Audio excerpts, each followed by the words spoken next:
Hello and welcome to the B2Beast podcast, the best place to collect killer ideas for big business. And today we have got a beast in the building. He is an elite business consultant, investor, and entrepreneur with a focus on executive coaching and results-based systems. Currently the managing partner of Mind Racer Consulting, where he has helped over 300 CEOs amplify their revenue and profits. Ladies and gentlemen, please welcome Dan Morris. Hey Travis, how you doing? Great to be here. Thank you so much for sharing your time, your talent, your expertise with us here today. Super grateful. And on that note, would love to start with, where are you tuning in from and what are you most grateful for right now? New York City. I'm happy and grateful. It's a sunny day outside. I got a chance to go outside for a little bit first today before I started my hectic day of Zoom meetings. So that's keep it simple. That was a beautiful way to start the day. Easy breezy. Thank you so much. I appreciate you sharing your time. And you have a fascinating story from what I can tell from my LinkedIn stalking and digital adventures online. And I would love to start tapping into that. You really have a unique angle to do business and coaching and consulting to really tap into. So let's set the stage of your story, your career. What do you consider the biggest win, most exciting win or milestone project or something you're really proud of that you can share with us today? Oh, there's I've been lucky to be involved in a lot of really interesting projects over time.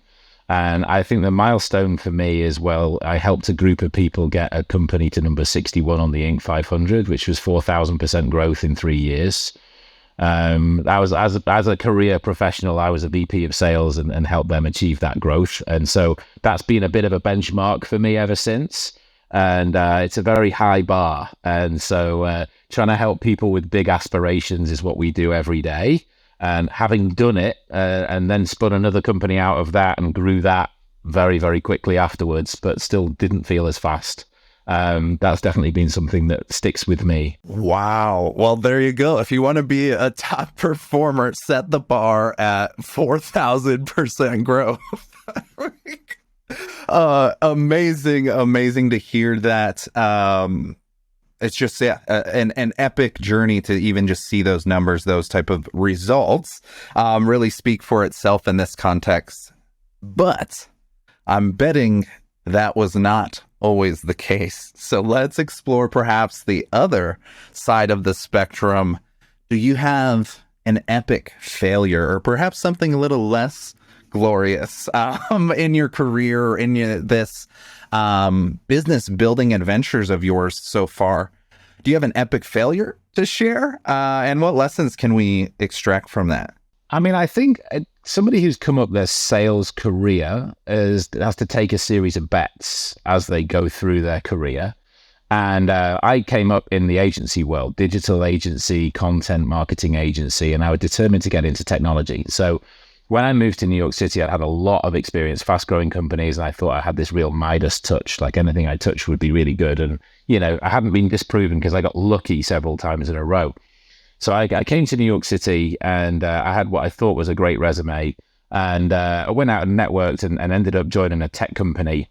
And the tech company was full of great people, but they wanted to try and make a sofa move from one side of Manhattan to the other using an app. And so I went into there with my eyes all bright and shiny, thinking, this is brilliant. We're going to be a multi-billion-dollar company in 5 minutes. And that company never really got out the starter's gates.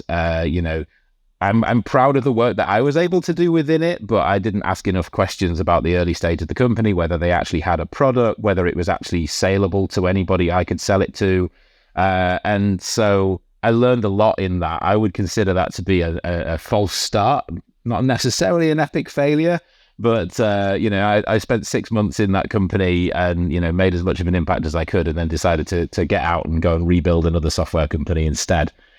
So very interesting, but I think you going up the career ladder, you've really got to place your bets carefully. And if you're a founder, you really got to communicate well to people who are joining your team and make sure that they are not like disappointed by the lack of product when they actually come in to deliver sales for that product. Yes. Oh my gosh. No, and you bring up a really crucial touch point, especially post success, like post acquisition, after a good company, good gig, and you're kind of riding high on that wave. The next thing you jump into, because I've been guilty of it too, you just think you're gonna have that golden touch. So I'm grateful to hear that transition often is humbling, to kind of keep that top of mind for folks that recognize, be grateful, understand the data, the reasons, the story. Why did this succeed? Why did this win? Not just, oh, yes, here we go. Because I've been very guilty of that. And then you don't really look at the right things. Like you're saying, you would have asked different questions. You would have had a different starting point. And bringing up that, shifting the lens that it's perhaps not an epic failure. Everything we do here is just building blocks, another lesson, another thing. Now on to the next chapter. You got a pretty good idea of perhaps what not to do in those lanes. So love hearing that. Appreciate you sharing it. Another thing I'm curious about that we explore a lot here is the concept of opening the door and earning attention and building these relationships. So I would love to hear, what is the wildest way you have ever seen somebody earn your attention or business or open the door for a deal? This could be towards you or something you've seen somebody else do, but would love to hear, what is the most craziest or most innovative thing you've seen in your journey? I'll tell you something that I tried to do once. And so one time I was looking to try and get into a consulting engagement with a SaaS company here in New York City. And I knew that the CEO had an office in the Empire State Building. And I knew that I was down in the financial district. And it's a few years ago. I didn't have much of a reputation back then as a consultant, and I was trying to get this person's attention. And so what I decided to do was actually send them a packet, which was basically an introductory packet using a courier. And so what I did, I got Uber bike and I put this packet together and I personally signed it and I sent this Uber bike, and I watched Uber bike cycle all the way up Manhattan from the financial district to the Empire State Building. And I parked the bike up, stopped moving. And then I figured this is how long it's going to take to be in the elevator. And, I figured, right, he's on the X number of floors. So this is how long I think it's going to take. And just as I thought that person was going to be walking in, I called reception. And I wanted to just basically try and distract the person at the front desk so that the courier would go straight through to the CEO.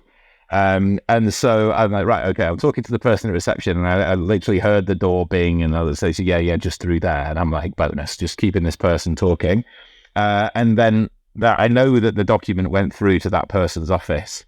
And so I called back a few minutes later and asked to speak to that person, and I found out that person was out for the day.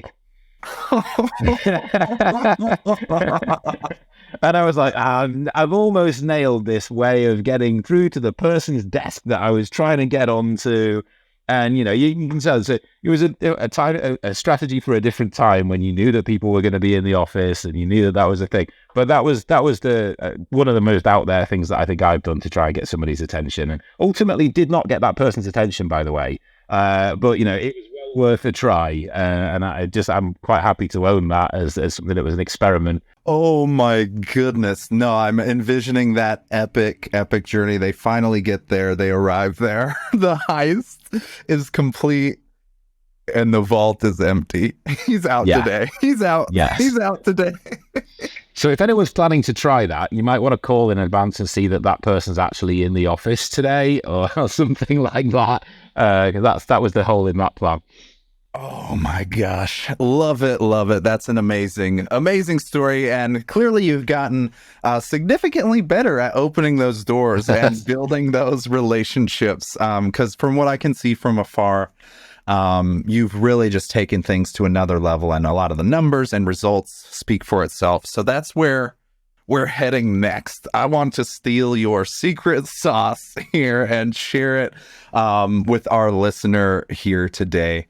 because clearly you're doing something right over there. So the first portion, we'll kind of tap into your personal side. Would love to explore in your day-to-day approach and routine, what habit or task is non-negotiable for you? Just has to happen. Habit or task is always about communication for me. I'm not in client projects as much anymore. I've built a team around me. It's making sure that the team has got alignment in terms of what they're delivering for the client, make sure that the client's got a really clear plan about what we're going to be doing for them, make sure that all the expectations are managed and that we've got the right talent available to do the job at the right time. That's got to be a non-negotiable for me. Outside of that, it's communication with our partners. As a professional services business, we've got a lot of different referral and integration partners that we collaborate with all the time. And making sure that I'm in touch with at least a couple of those a day is something that is really, really high priority for me to maintain that currency of here's what we're working on, what are you working on, how can we stay ahead of trends like AI coming into our business and that sort of stuff. And it's really interesting and exciting because they're all super smart and interesting people. But that's an absolute non-negotiable for me to stay engaged and current with all the people around me.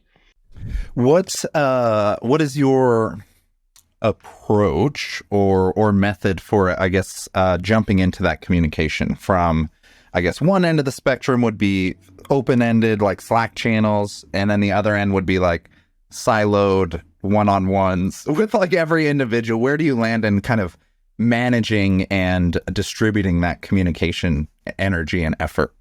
Yeah, so the internal team is usually through Slack, making sure that they're all up to date. We've got a series of touch bases and internal meetings that happen every week. They're just on the calendar. With certain partners, we've got recurring meetings that happen every couple of weeks or every month, whatever that might be. And then, of course, there's lots of them, so that fills the weeks up. And then there's certain events that I see people at. They might be at a certain networking event, they might be at a certain social event, whatever that will be, and making sure that I'm there when they are is a part of the ongoing. Once you've got this thing, you need to maintain it.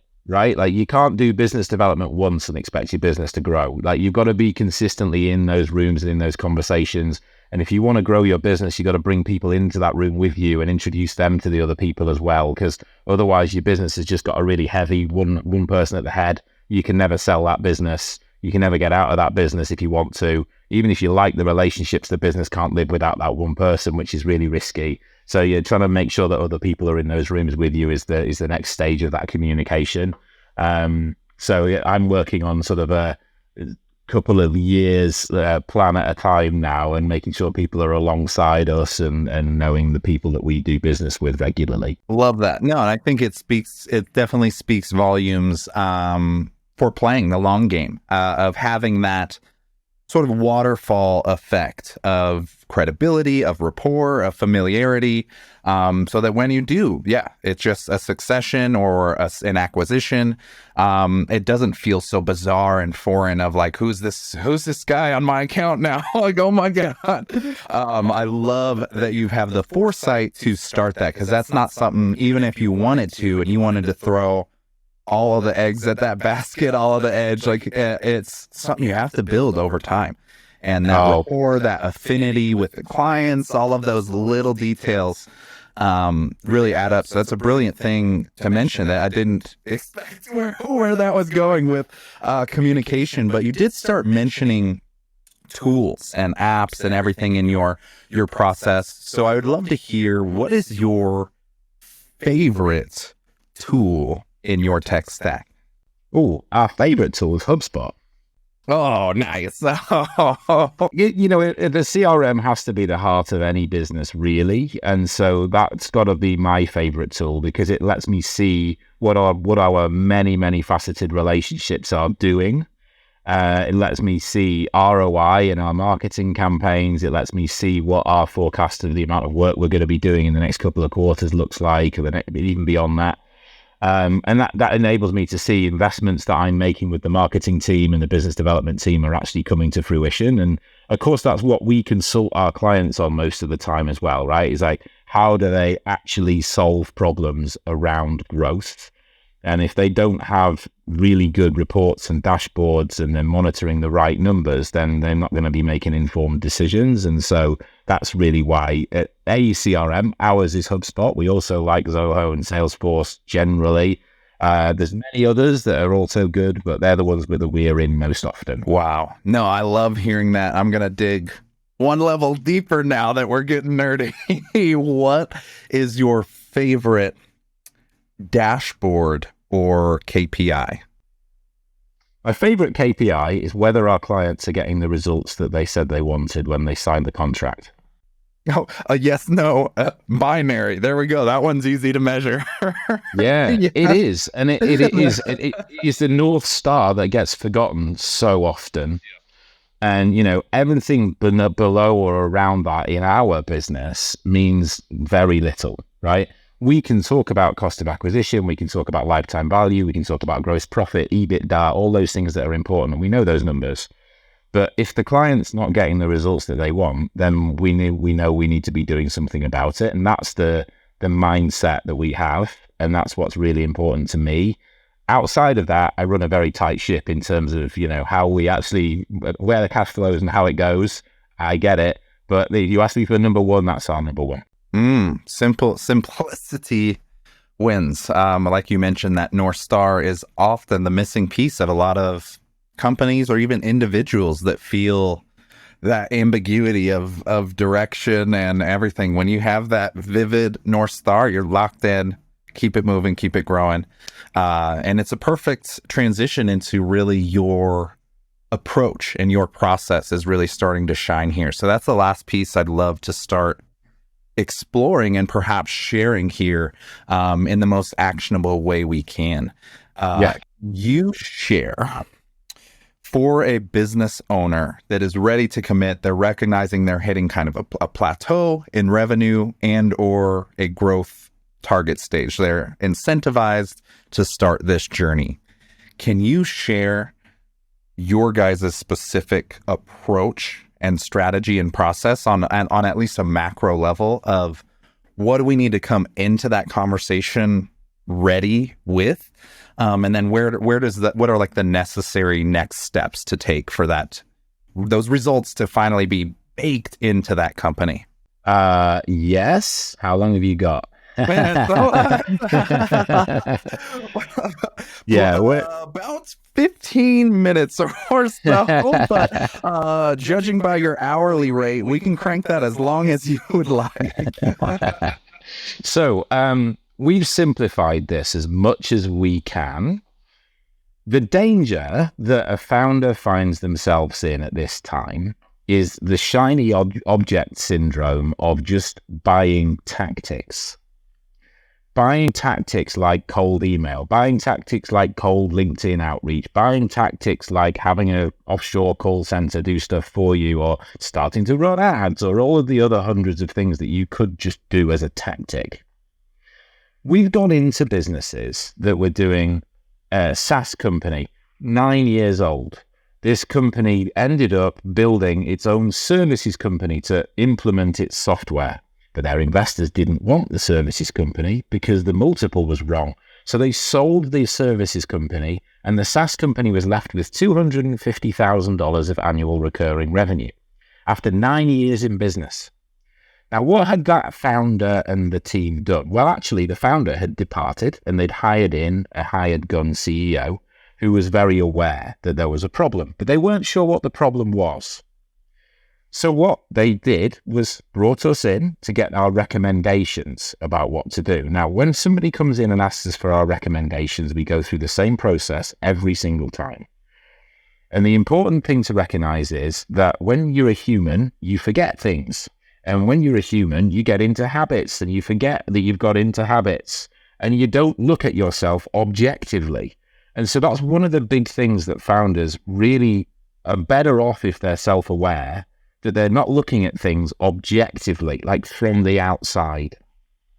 So in getting to what to do, we asked the founders to give us details. Let's say that they're a services company.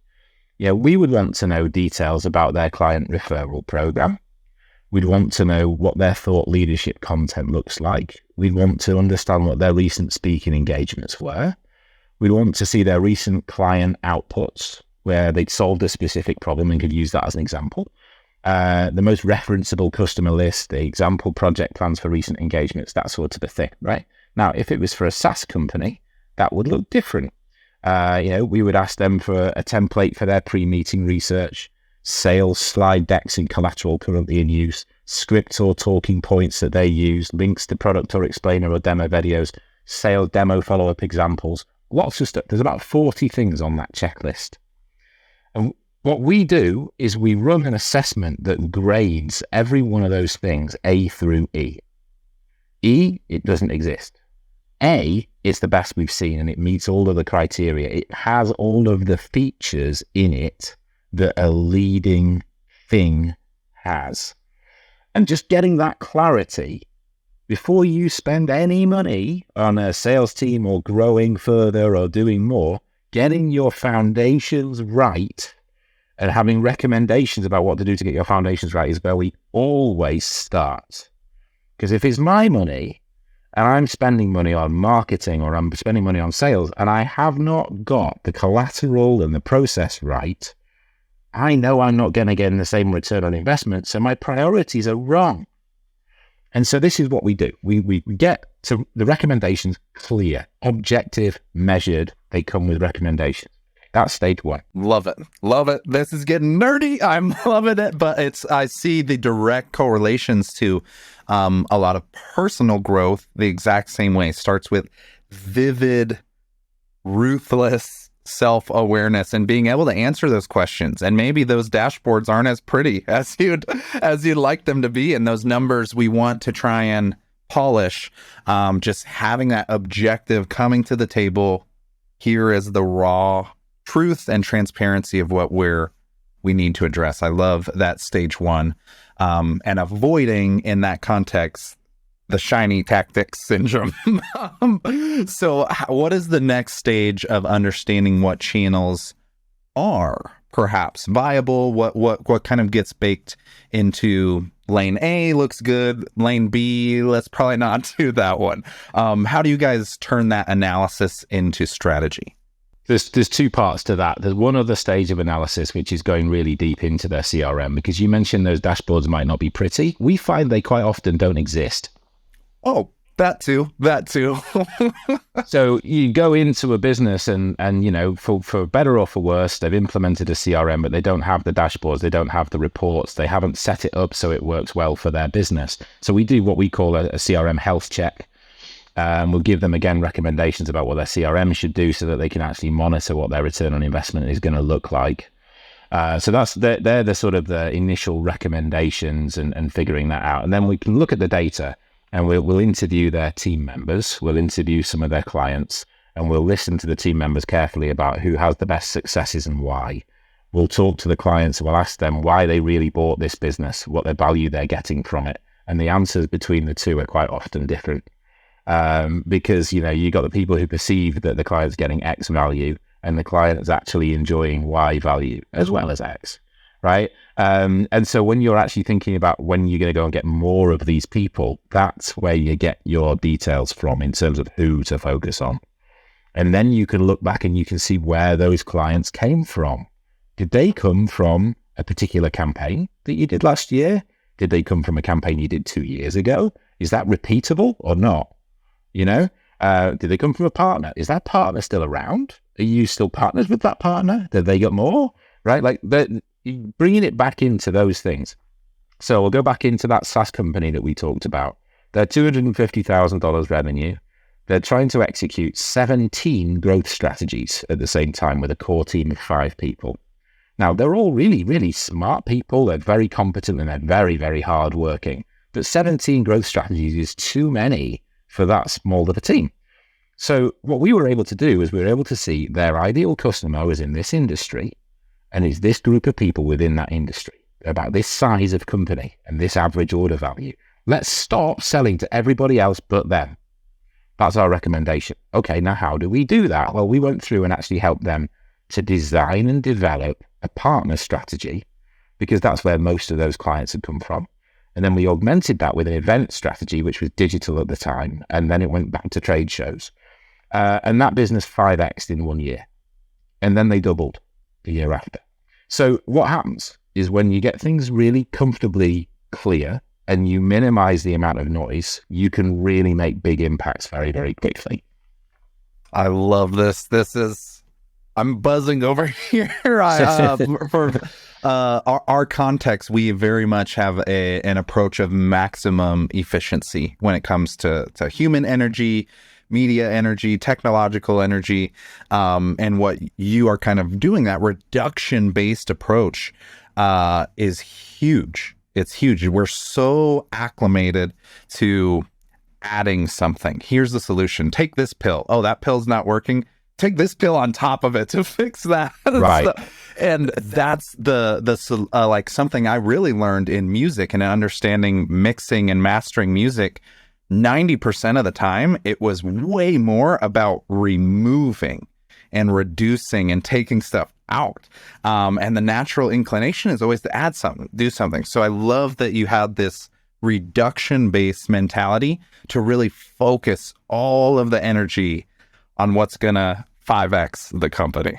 Absolutely amazing. I love it. I love it. Are there any other caveats or considerations for folks to consider in this growth-based mentality? Perhaps a big pitfall or something, false signals, false starts.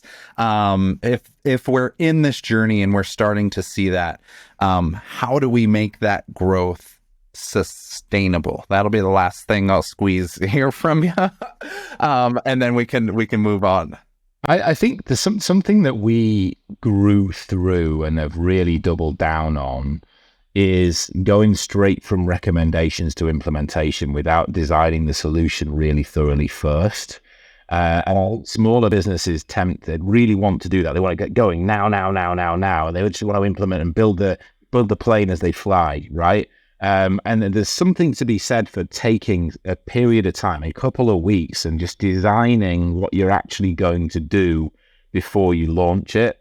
And that's a maturity level that we as a business have gone through and really owned. And that's one of the things that, out there right now, there's an exploding market of fractional executives. And it's fantastic because it enables founders to get really fantastic experience at a fraction of the cost. One of the problems is that lots of people who never had senior leadership experience have promoted themselves to CXO. And they don't have the experience to put together and communicate the strategy and defend that in the C-suite. What they have marketing experience or sales experience or bookkeeping experience, and they made themselves CXO, right? And that can be challenging. And so it's that making sure that you've got somebody who can actually put together the strategy for you, design what the solution needs to look like, including how you measure it, and then you can work out how to tweak it along the way. Our process is review, refine, repeat. Review, refine, repeat. And so it's like the agile process for building software. Review, refine, repeat gives you objectivity, it gives you measures, and it gives you the opportunity to tweak it. And it never says this is going to be perfect first time. It says it's going to be very good because it's based upon lots of experience and having implemented lots of them. But every business requires some tweaking. And knowing that as a founder and considering it to be a well put together experiment to start with and continuing to invest in it is the right mindset. You can't expect everything to give you an ROI immediately overnight. And that's something that you've got to decide the strategies you want to have which are likely to have a quicker payout while investing in the ones that will have a medium and longer term payout as soon as you're able to. And so it's being aware of the timelines of these things that I think gives you the peace of mind and the patience to stick with those things. And that's actually what makes them sustainable. Trying to do too many things to get results tomorrow burns out all your budget and all your people. And you don't get back to something where your money's coming back in because you don't know where it all went. Yes. Oh my God, I am loving this. So I'm seeing, this simple 3-step system, simple on the outside, difficult in practice, of objective, just ruthless transparency to come to the table with. And then leveraging that transparency into strategy, often in focusing all of that energy and then recognizing the work does not stop there or ever, leaning into that never-ending evolution, those iterations, especially with how quick business is evolving now. The next quarter, your whole entire channel or strategy might be like not exist. So love seeing those three pieces, and it really gives a practical foundation to see, build, and grow over and over and over. Thank you for sharing your secret sauce, Dan. Okay. Awesome. So let's jump into now the world's fastest game show, and then we're gonna have a nice little prize here for you. Are you ready to play this or that? I am. All right. So round one is this is interesting. A play or a stand-up comedy show? Play. Nice. Very nice. The next one, would you rather send a DM or a text message? DM. DM. Love it. Love it. And then this one, football game or basketball game? What type of man are you? Whoa. Motor racing, please. Oh, there we go. He goes with the wild card. See him at the racetrack, baby. Love it. Love it. Well, good news is you still beat the game. So congratulations. Why don't you go ahead and share, for those of us that are curious and interested in getting involved with MindRacer, with this system, this strategy, this approach, who do you help and how do we really get involved? Because I know you have a macro level mission that you're on, of targeting thousands, I believe it is, thousands of CEOs and entrepreneurs, and being able to help them get this built right and everything. And I think we're at the 300 mark. We've cracked over 300 now. So who exactly are you targeting, and how can they get involved with you? Yeah, sure. So MindRacer works specifically with business-to-business professional services and software companies that are doing between $500,000 and about $30 million in revenue most of the time. There are some exceptions, but that's generally who we work with. We have the most success working with people who recognize that they're not sales or marketing leaders, and they want some support in doing that because they recognize the value of having a partner who does. And what we do is we've solved that fractional experience problem for a lot of those clients. They're not getting an under-experienced fractional who's just called themselves C-level. They're getting somebody who really knows their industry, their business model, and has had success in those before. But they're supported by people who can put in place the sales and marketing technology without having the high bill rate of the fractional, and also supported by people who can do the project management and make sure that the solutions are designed well and implemented well. And so, if that set of recommendations first, and then a properly designed solution, and then support in the short, medium, and long term with implementation is what people are looking for, MindRacer is at mindracerconsulting.com. And we'd love to have that initial conversation. The 1,000 is actually my personal mission. Whether that's related to MindRacer or not, I just want to help 1,000 CEOs. I've had a lot of luck in my career. In my 20s, I was over promoted, VP, EVP, the CEO. I had a lot of great success. Then I came out of that, and I've been helping founders ever since, and I love it.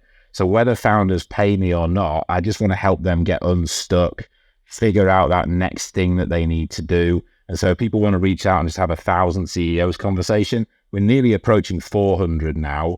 And I had 9 conversations last week. Like I'm on the way to get well ahead of that 1,000 by the end of 2025, which is the goal. So people can get me for that on LinkedIn. So LinkedIn, and my URL is Dan Morris Profile. So just search for Dan Morris MindRacer and you'll find me, and send me a DM. I'm more than happy to have those conversations either in the chat or live. Always happy to help. 110% recommended on that follow-up, that DM, that connection. Dan has been I follow a lot of people on this adventure, and especially in the B2B space. And you really, truly are on unique, honorable and admirable path. And it shows in your business, it shows in your results, and it shows in a lot of the people and the team that you're building around you, Dan. So a quick moment of appreciation and acknowledgement for those doing it right out there. And to anybody else listening, please do follow through on that follow. Okay, thank you so much, Dan. We're going to jump to our last question. And this is for one specific listener that might be stuck starting out, or maybe just stuck taking it to that next level. What final words of advice or motivation can you share to send them into beast mode? Consider the next few weeks an experiment. If you commit to this being a lifetime thing, it's so overwhelming and it's so difficult to get started because there's so many things that you could do. If you're just trying to get started, set yourself up an experiment for the next few weeks. That's it. Whether it works or not, it's not going to kill you. Just get on with trying that experiment, learn what you learn along the way, bake that into the next experiment, and just keep moving. Boom! There it is. Ladies and gentlemen, thank you for listening to the B2Beast podcast. This has been Dan Morris.